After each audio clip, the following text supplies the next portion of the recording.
जय भोलेनाथ। ओम नमः शिवाय। आप सभी भक्तों को प्रदोष व्रत की ढेर सारी शुभकामनाएं। भक्तों, आज का दिन बहुत ही पावन है क्योंकि आज है भगवान शिव का प्रिय दिन, प्रदोष का दिन। कहा जाता है कि प्रदोष काल में भगवान शिव की आराधना करने से जीवन के सभी कष्ट दूर होते हैं और मनुष्य को अपार सुख समृद्धि प्राप्त होती है। आज मैं आप सभी को सुनाऊंगी भादो महीने की कृष्ण पक्ष की बुध प्रदोष की व्रत कथा। स्कंद पुराण में वर्णित एक कथा के अनुसार प्राचीन काल में एक विधवा ब्राह्मणी अपने पुत्र को लेकर भिक्षा लेने जाती थी और संध्या को लौटती थी। एक दिन जब वह भिक्षा लेकर लौट रही थी तो उसे नदी किनारे एक सुंदर बालक दिखाई दिया जो विदर्भ देश का राजकुमार धर्मगुप्त था। शत्रुओं ने उसके पिता को मारकर उसका राज्य हड़प लिया था। उसकी माता की भी मृत्यु अकाल हुई थी। ब्राह्मणी को उस बालक को देखकर बहुत दया आई और उसने उस बालक को अपना लिया और उसका पालन पोषण किया। कुछ समय पश्चात ब्राह्मणी दोनों बालक के साथ देवयोग से देव मंदिर में गई। वहां उनकी भेंट ऋषि सांडल्य से हुई। ऋषि सांडल्य ने ब्राह्मणी को बताया कि जो बालक उन्हें मिला है वह विदर्भ देश का राजा का पुत्र है जो युद्ध में मारे गए थे और उनकी माता को ग्रह ने अपना भोजन बना लिया था। ऋषि सांडल्य ने ब्राह्मणी को प्रदोष व्रत करने की सलाह दी। ऋषि आज्ञा से दोनों बालकों ने भी प्रदोष व्रत करना शुरू कर दिया। एक दिन दोनों बालक वन में घूम रहे थे, तभी उन्हें कुछ गंधर्व कन्याएं नजर आई। ब्राह्मण बालक तो घर लौट आया, किंतु राजकुमार धर्मगुप्त अंशुमति नाम की गंधर्व कन्या से बात करने लगे। गंधर्व कन्या और राजकुमार एक दूसरे पर मोहित हो गए।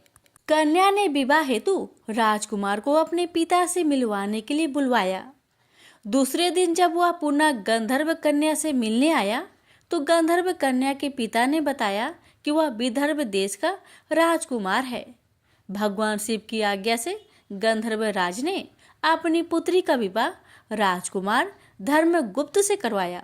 इसके बाद राजकुमार धर्मगुप्त ने गंधर्व सेना की सहायता से विदर्भ देश पर पुनः आधिपत्य प्राप्त किया। यह सब ब्राह्मणी और राजकुमार धर्मगुप्त के प्रदोष व्रत करने का फल था।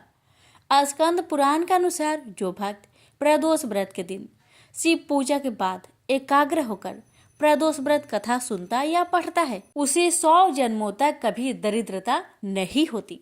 प्रेम से बोलिए उमापति शंकर भगवान की जय। एक समय की बात है कि बहुत वर्ष पूर्व ऋषि मुनि भगवान को पाने के लिए कठोर तपस्या करते थे।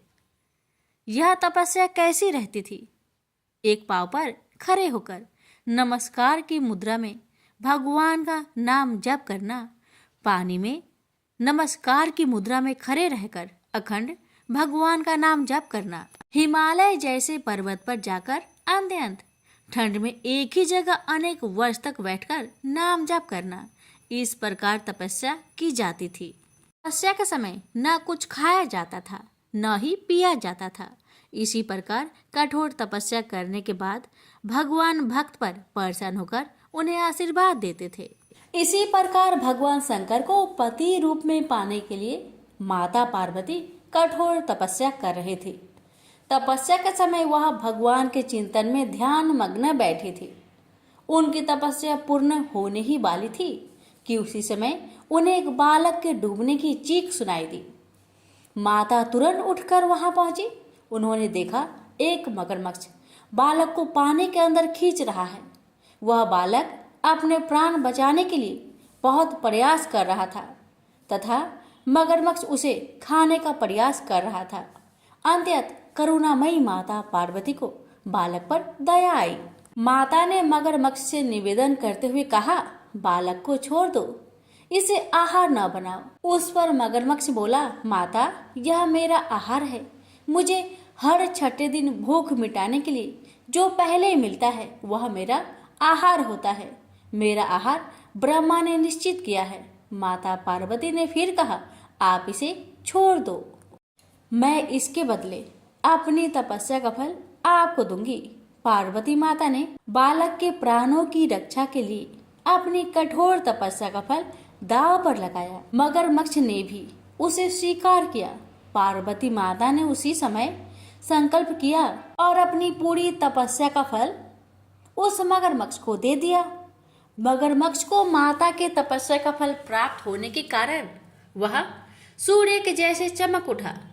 उसकी बुद्धि में शुद्ध हो गई। उसने कहा, माता आप अपना पुण्य वापस ले लीजिए, मैं इस बालक को छोड़ दूंगा। माता ने तो वचन दिया था, इसलिए उन्होंने तपस्या का फल वापस लेने से मना कर दिया और वह बालक को गोद में लेकर ममता से दुलारने लगी। बाद में माता ने उस बालक को उसके घर सुरक्षित लौटा दिया और वे अपने स्थान पर वापस आ गई। भगवान शिव जी को प्राप्त करने हेतु उन्होंने पुनः तप करना आरंभ कर दिया। उसी समय भगवान शिव जी माता पार्वती के सामने प्रकट हो गए। भगवान शिव जी उन्हें बोले, पार्वती अब तुम्हें तप करने की आवश्यकता नहीं है, हर प्राणी में मेरा ही वास है। तुमने उस मगरमच्छ को अपने तप का जो फल दिया है वह मुझे ही प्राप्त हुआ है, इसलिए तुम्हारे तप का फल अनंत गुना हो गया है। तुमने करुणा और ममता से द्रवित होकर बालक की रक्षा की, इसलिए मैं तुम पर प्रसन्न हूँ और तुम्हें अपनी पत्नी के रूप में स्वीकार करता हूँ। प्रेम से बोलिए उमापति शंकर भगवान की जय। एक समय की बात है, एक क्षेत्र में पुत्र की प्राप्ति हेतु भगवान शिव से आज्ञा लेकर पार्वती ने 1 वर्ष तक चलने वाले पुण्य व्रत का समापन किया।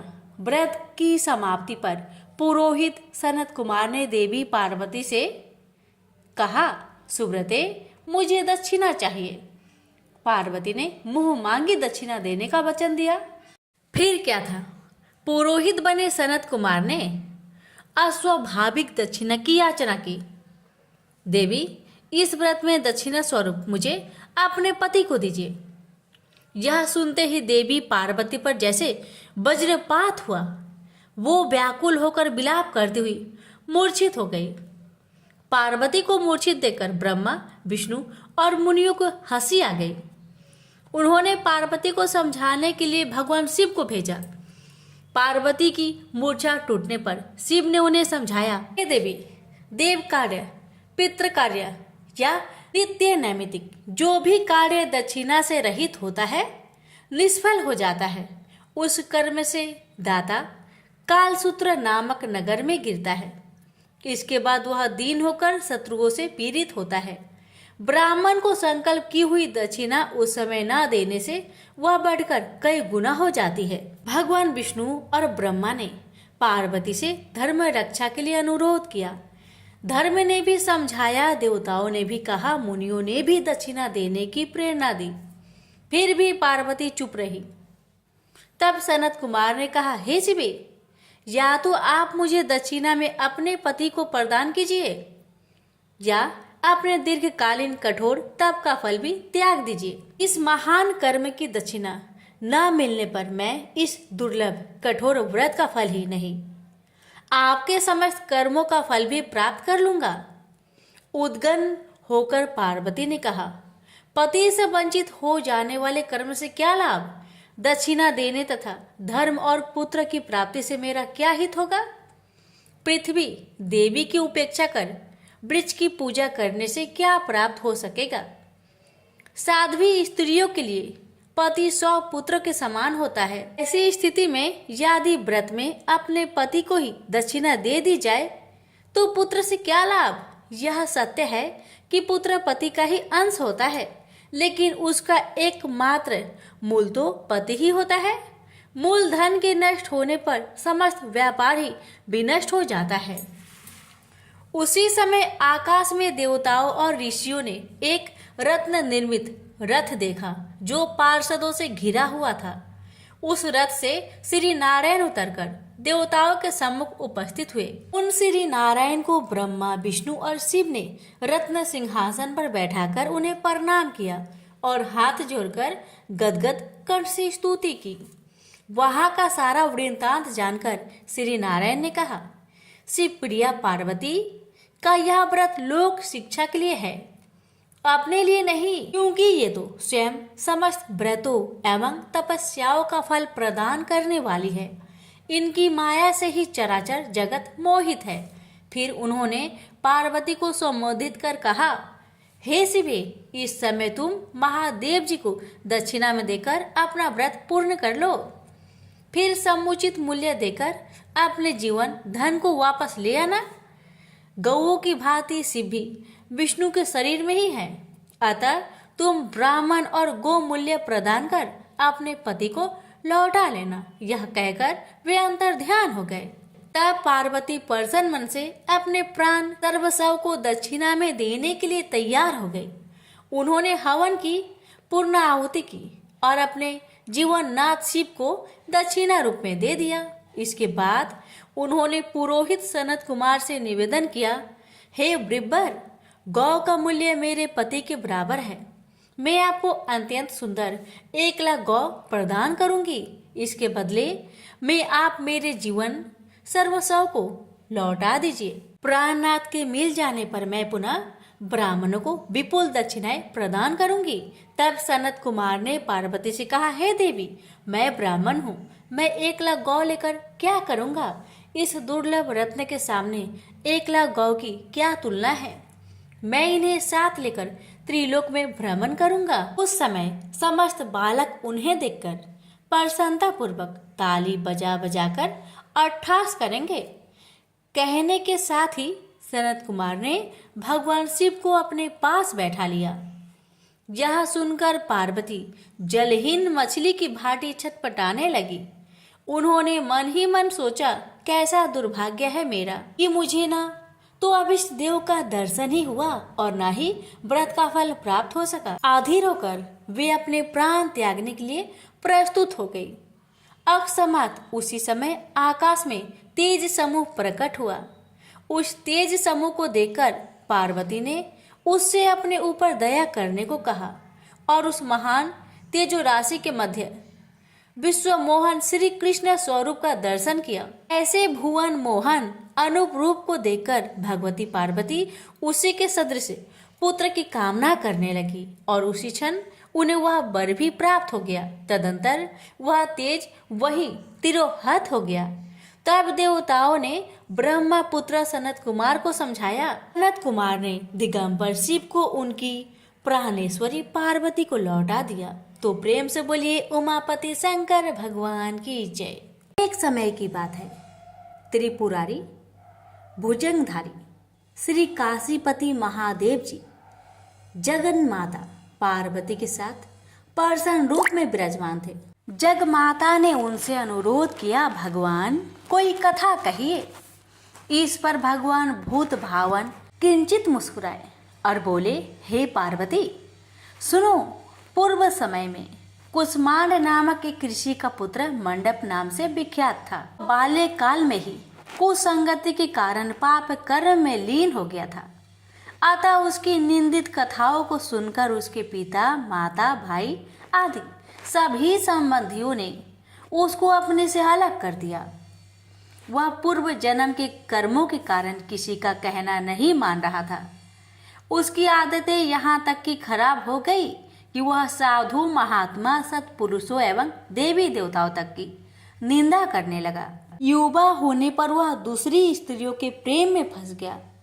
प्रेम के बस में होकर वह औरों के द्रव आदि की चोरी में भी लीन हो गया। उसके 2 घनिष्ठ मित्र थे, एक था नापित, दूसरा था पटहारा। इन तीनों ने मिलकर विचार किया कि किसी धनी के घर चोरी करके अधिक धन प्राप्त किया जाए। अतः तीनों ने मिलकर राजा के यहाँ चोरी की। इस चोरी के कारण बहुत सा धन हाथ लगा। सारा धन मंडप के पास था। दोनों मित्रों के मांगने पर भी उसने उन लोगों का हिस्सा नहीं दिया। इस धन को वह एक वैश्या के यहाँ ले गया। वैश्या के यहाँ वह प्रेम लीला करने लगा। इस बीच उसको प्यास लगी। पलंग के नीचे रखी गिलास उसने खाली कर दी। स्वाद कुछ दूसरा था। इसमें क्या था? उसने वैश्या से पूछा। इसमें मदिरा थी। मंडप को इससे बड़ा दुख हुआ। मदिरापान करके उसने महापाप किया है। यह सोचकर वह बड़ा दुख करने लगा, पर वेश्या बराबर मदिरा का गुणगान करती गई। उसने मंडप को फुसलाकर और मदिरा पिला दी तथा उसका सारा धन लेकर उसको बाहर निकाल दिया। होश में आने पर मंडप बड़ा विलाप करने लगा। पश्चाताप करता हुआ वह अपने मित्र के पास आया। सारी आप बीती सुना दी। उन मित्रों ने कहा, हे मित्र, तुमने मदिरापान करके बड़ा पाप किया है। अब तुम इसका प्रायश्चित करो। मुझे प्रायश्चित का उपाय कहो। बिना प्रायश्चित के सुरापान का दोष नहीं मिटेगा। अतः उस वेश्या से स्वर्ण प्राप्त कर दान करो। यदि तुम ऐसा नहीं करोगे तो हम लोग तुम्हारी बड़ी निंदा करेंगे। यह सुनकर मंडप बड़ा दुखी हुआ।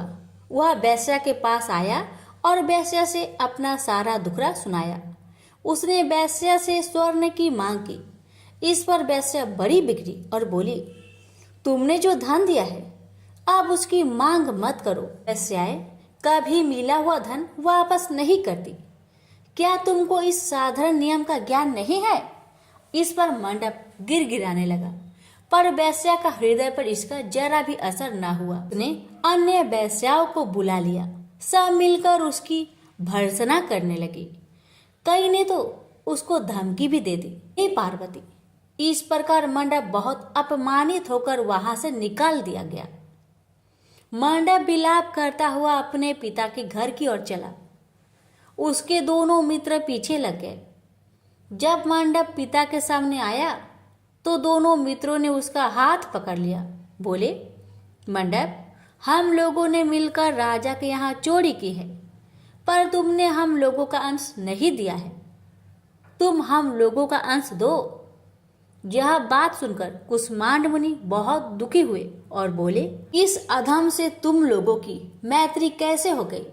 मंडप के मित्रों ने कहा, हे मुने, इसे भाभी ही समझिए, पर न्याय की बात तो यह है कि आपका पुत्र हमारा अंश नहीं दे रहा है। यह सारा धन लेकर एक वेश्या के यहाँ चला गया। उसने सारा धन ले लिया।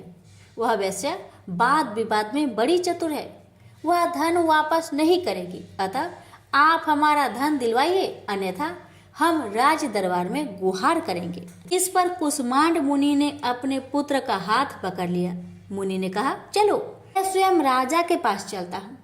न्याय प्रिय और धर्मात्मा राजा के दंड से पाप का नाश हो जाता है। पाप का प्रायश्चित न करने पर नरक यातना भोगनी पड़ती है। इस पर मंडप के मित्रों ने कहा, हे मुने, आप अपने पुत्र को हमारे हवाले कर दे। राज दरबार में आपका जाना ठीक नहीं है। हम लोग इससे निपट लेंगे। इस पर मुनि श्रेष्ठ ने कहा, हे अधम पुत्र, तुम इन लोगों के साथ जाकर राजदंड भोगकर प्रायश्चित करो। तुमने जो किया है बहुत बुरा किया है। आज से तुम मेरे पुत्र नहीं हो और मैं भी तुम्हारा कोई नहीं। जब तक तुम प्रायश्चित करके नहीं आओगे मैं तुम्हारा मुख नहीं देख सकता। मंडप के मित्र मंडप को अपने साथ ले गए। दूर एक घने जंगल में ले जाकर पहले तो उसकी खूब भर्त्सना की, फिर बाद में उसको पीटना शुरू किया। बेहद पीटने के कारण मंडप बेहोश होकर गिर पड़ा।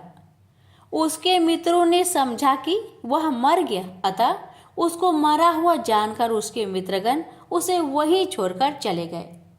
कुछ देर बाद मंडप को चेत आया तो वह विलाप करता हुआ एक और को चल पड़ा। उसके दोनों मित्र एक मंदिर में रात भर भूखे प्यासे टिके रहे और प्रायश्चित करते रहे। प्रातः वे दोनों उसे देखने के लिए गए कि उसके शरीर की अब क्या गति है।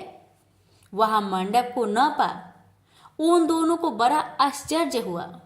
फिर तो वे समझ गए कि मंडप मरा नहीं है, वह जीवित है और कहीं चला गया है। उस दिन शिव महात्म्य को जानने वाले लोग पंचकोशात्मक लिंग की प्रदक्षिणा कर रहे थे। मंडप भी उन लोगों के साथ हो गया। यात्रीगण कद्रमेश्वर के समीप रहे। मंडप ने भी वहां रहकर सारी रात जागरण किया। सब यात्रियों ने उसको साधु मान लिया और वह इस बात को भी मान गए कि वह परम शिव कुष्मांड का पुत्र मंडप है। मंडप शिव व्रतधारी परम शिव साधु के रूप में मान लिया गया। मंडप ने शंकर प्रतिमा के समक्ष नृत्य और भजन प्रारंभ कर दिया। सज्जनों ने उसकी भक्ति देखकर उसका बड़ा आदर किया। मंडप भी सत्संग से परम भक्ति भाव वाला हो गया। अब उसको ज्ञान हो गया कि शिव भक्ति के प्रताप से ही उसका इतना आदर हो रहा है। वह सबका प्रिय हो गया। साथ ही भोजन, धन्य धान्य, श्रद्धा भी मिल रही है। मंडप चंडिका देवी के मंदिर में आया। वहां काशी के धार्मिक सज्जनों द्वारा भीम चंडी की पूजा हो रही थी। मंडप का वहां बड़ा आदर किया गया। रात्रि में मंडप ने क्षेत्र महात्म्य कहा और सुना। इसके बाद शिव भक्तों और विष्णु भक्तों ने मिलकर कीर्तन किया। मंडप ने इस नित्य कीर्तन में प्रमुख भाग लिया। इससे प्रसन्न हो सबने मंडप की भूरी भूरी प्रशंसा की। इस प्रकार मंडप का मन शिव में लग गया। हे पार्वती, इस प्रकार मंडप मेरे क्षेत्र की प्रदक्षिणा करने लगा।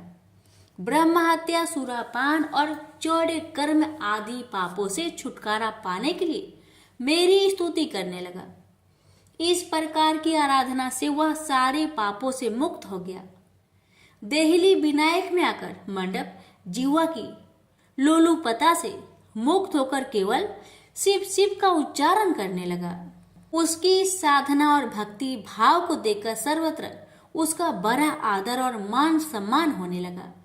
हे पार्वती, मंडप ने अन्न जल सब त्याग दिया और बार बार बिलाप कर कहने लगा कि ब्राह्मण शरीरधारी होकर भी मैंने स्वर्ण की चोरी की, साध्वी माता को ठगा, वेश्यागमन, सूरापान किया, ब्राह्मण शब्द का हनन किया। पश्चाताप से मंडप बेहाल हो गया। हे देवी, मंडप के मन में यह विचार आया कि मेरे क्षेत्र की प्रदक्षिणा करने से वह सारे पापों से मुक्त हो जाएगा। अतः वह काशी काशी शिव शंकर शिव शिव की रट लगाकर अपने पापों का प्रायश्चित करता हुआ मेरे क्षेत्र की परिक्रमा करने लगा। रामेश्वर लिंग में आकर उसने स्नान पूजन किया, सोमनाथ का पूजन किया, सीता और लक्ष्मण के साथ श्री राम जी का पूजन किया। पूजन और भक्ति भाव देखकर सर्वत्र उसकी प्रशंसा हुई। मंडप ने अन्न जल त्याग दिया था। तदनंतर वृषभ ध्वज में आकर स्नान देव पूजन किया। प्रातः काल वरुणा संगम में स्नान किया। मुझे पूछता हुआ वह मेरे मंदिर आया। उसने आकर बड़ा दान पुण्य किया। संतोष मंडप ने साष्टांग प्रणाम किया। वह अनेक महात्मा उपस्थित थे। हे पार्वती, मंडप सबके आगे हाथ जोड़कर खड़ा हो गया और पूछने लगा, हे महात्माओं, मैंने बड़े बड़े पाप किए हैं। आप लोग कृपया यह बतलाइए कि इन पापों से मेरा छुटकारा किस प्रकार होगा। सभी महात्माओं ने कहा, हे मंडप, तुम शिव शक्ति केशव के भक्त हो गए हो।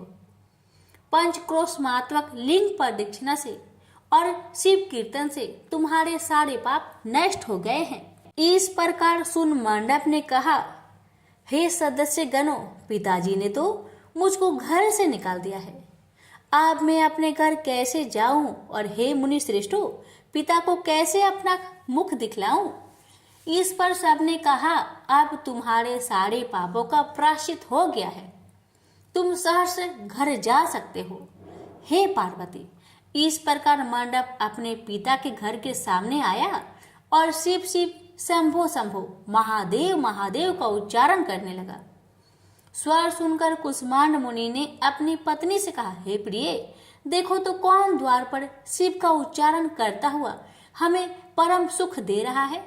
शिव नाम की अमृत वर्षा कौन कर रहा है। मुनि पत्नी ने द्वार पर अपने पुत्र को देखा। हे पुत्र, तुम्हारा आना कैसे हुआ। मंडप ने कहा, हे माता, आपको और पिताजी को महात्मागण बुला रहे हैं। यह सुनकर मंडप की माता अपने पति के पास आई और उनसे सारा वृत्तांत कहा। हे पूज्यवर, आपका पुत्र शिव का नाम रट्टा हुआ द्वार पर उपस्थित है। उसका कहना है कि प्रायश्चित करके वह पवित्र हो गया है। सदस्यगण आपको बुला रहे हैं। वे प्रायश्चित का प्रमाण देंगे। कुसुमांड मुनि दरवाजे पर आए। उन्होंने रुद्राक्षधारी शिव भक्त मंडप को देखा। तुम क्यों आए हो? थोड़े से प्रायश्चित से बड़े पाप का नाश नहीं होता है। मंडप ने कहा, हे पिताजी, इसमें कोई संदेह नहीं है कि मैंने बड़े पाप किए हैं। इतना होने पर भी महात्मागण आपको बुला रहे हैं। मुनि अपनी पत्नी के साथ महात्माओं के पास आए। महात्माओं ने एक स्वर से कहा, हे मुनिवर, आपका पुत्र समस्त पापों से मुक्त हो गया है।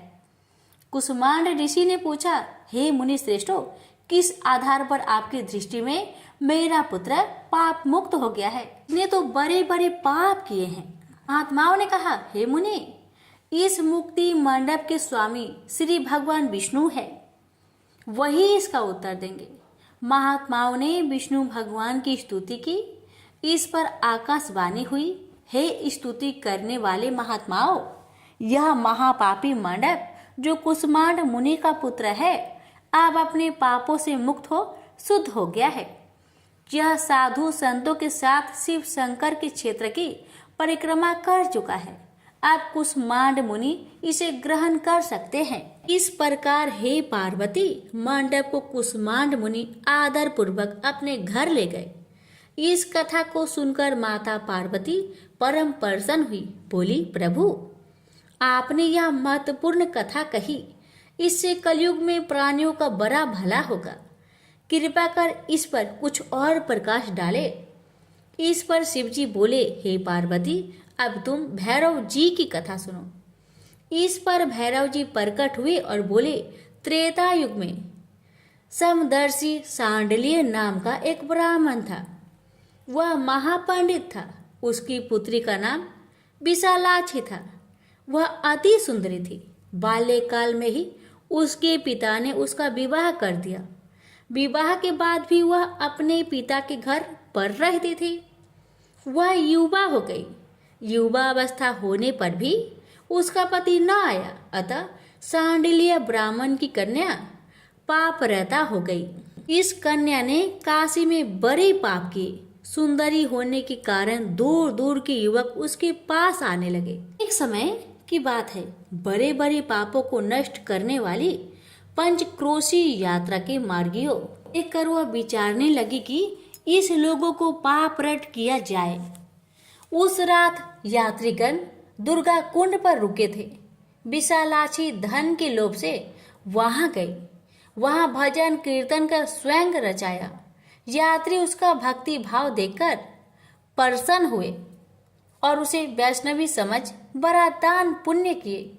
इस लोभ के कारण वैश्या विशालाक्षी यात्रियों के साथ हो गई। करमेदेश्वर, दहलीज, रामेश्वर में उसने निवास किया और वरुणा संगम में स्नान किया। यात्रियों द्वारा उसने काशी महात्म्य की कथा भी श्रवण की। इस सत्संग समागम से विशालाक्षी की आंखें खुल गई। उसने अपने पर बड़ा पश्चाताप किया। यात्रियों का सारा धन उसने लौटा दिया और पाप से अलग होने का निर्णय कर लिया। उसने महात्माओं से पूछा, हे देवताओं, मैं बड़ी पापिनी हूँ, कृपया मेरी मुक्ति का उपाय कहिए। इस पर महात्माओं ने कहा, देवी, तुम धन्य हो, तुमको पापों से भय नहीं करना चाहिए। तुमने काशी क्षेत्र की प्रदक्षिणा की है, अब तुम हमारे साथ प्रदक्षिणा जारी रखो। विशालाक्षी ने उपयुक्त वचनों पर विश्वास किया। वह महात्माओं के साथ हो गई। 5वें दिन सभी यात्री वृषभ खंड में रहे। वह भी उन्हीं के साथ रही। सभी ने वरुणा संगम में स्नान किया और आदि केशव का पूजन किया। विशालाक्षी मुक्ति मंडप में आई। उसने बड़े भक्ति भाव से शिव शंकर की पूजा की। इस प्रकार विशालाक्षी सभी पापों से मुक्त हो गई। उसके पिता सांडल्य ने बड़े आदर के साथ उसे अपने घर में स्थान दिया। वह इस प्रकार पवित्र हो गई। भैरव जी बोले, हे पार्वती, यह काशी क्षेत्र का महात्म्य है। इसे पढ़ने, सुनने, सुनाने से सबका कल्याण होता है। प्रेम से बोलिए हर हर महादेव। माता पार्वती की जय। भैरवनाथ की जय। एक बार भगवान नारायण बैकुंठ लोक में सोए हुए थे। उन्होंने सपने में देखा कि करोड़ों चंद्रमाओं की कांति वाले त्रिशूल डमरूधारी स्वर्ण भरण भूषित सूर्येंद्र वंदित सिद्धि सेवित त्रिलोचन भगवान शिव प्रेम और आनंदातिरेक से उन्मत्त होकर उनके सामने नृत्य कर रहे हैं। उन्हें देखकर भगवान विष्णु हर्ष से गदगद हो उठे और अचानक उठकर बैठ गए। कुछ देर तक ध्यानस्थ बैठे रहे। उन्हें इस प्रकार बैठे देखकर श्री लक्ष्मी जी पूछने लगी, भगवान आपके इस प्रकार अचानक निद्रा से उठकर बैठने का क्या कारण है? भगवान ने कुछ देर तक उनके इस प्रश्न का कोई उत्तर नहीं दिया और आनंद में निमग्न चुपचाप बैठे रहे। कुछ देर बाद हर्षित होते हुए बोले, देवी मैंने अभी स्वप्न में भगवान श्री महेश्वर का दर्शन किया है। उनकी छवि ऐसी अपूर्व आनंदमयी एवं मनोहर थी कि देखते ही बनती थी। मालूम होता है कि शंकर ने मुझे स्मरण किया है। अहो भाग्य, चलो कैलाश में चलकर हम लोग महादेव के दर्शन करें। ऐसा विचार कर दोनों कैलाश की ओर चल दिए। भगवान शिव के दर्शन के लिए कैलाश मार्ग पर आधी दूर गए होंगे कि देखते हैं भगवान शंकर स्वयं गिरिजा के साथ उनकी ओर चले आ रहे हैं। अब भगवान के आनंद का तो ठिकाना ही नहीं रहा, मानो घर बैठे निधि मिल गई। पास आते ही दोनों परस्पर बड़े प्रेम से मिले। ऐसा लगा मानो प्रेम और आनंद का समुद्र उमड़ पड़ा। एक दूसरे को देखकर दोनों ने नेत्रों से आनंद आंसू बहने लगे और शरीर पुलकायमान हो गया। दोनों ही एक दूसरे से लिपटे हुए कुछ देर मुखबख्त खड़े रहे। प्रश्नोत्तर होने पर मालूम हुआ कि शंकर जी को भी रात्रि में इसी प्रकार का सपना हुआ कि मानो विष्णु भगवान को वे उसी रूप में देख रहे हैं जिस रूप में अब उनके सामने खड़े थे। दोनों के स्वप्न का वृत्तांत से अवगत होने के बाद दोनों एक दूसरे को अपने निवास ले जाने का आग्रह करने लगे। नारायण ने कहा कि बैकुंठ चलो और भोलेनाथ कहने लगे कि कैलाश की ओर प्रस्थान किया जाए। दोनों के आग्रह में इतना अलौकिक प्रेम था कि यह निर्णय करना कठिन हो गया कि कहाँ चला जाए। इतने में ही क्या देखते हैं कि बिना बजाते हरिगुण गाते नारद जी कहीं से आ निकले। बस फिर क्या था, लगे दोनों उनसे निर्णय कराने कि कहाँ चला जाए। बेचारे नारद जी तो स्वयं परेशान थे उस अलौकिक मिलन को देखकर। वे तो स्वयं अपनी शुद्ध बुद्ध भूल गए और लगे मस्त होकर दोनों का गुणगान करने। अब निर्णय कौन करे? अंत में यह तय हुआ कि भगवती उमा जो कह दे वही ठीक है। भगवती उमा पहले तो कुछ देर चुप रही। अंत में वे दोनों की ओर मुख करते हुए बोली, हे नाथ, हे नारायण, आप लोग के निश्चल अनन्य एवं अलौकिक प्रेम को देखकर तो यही समझ आता है कि आपके निवास अलग अलग नहीं है। जो कैलाश है वही बैकुंठ है और जो बैकुंठ है वही कैलाश है। केवल नाम में ही भेद है। यही नहीं, मुझे तो ऐसा प्रतीत होता है कि आपकी आत्मा भी एक ही है, केवल शरीर देखने में दो है।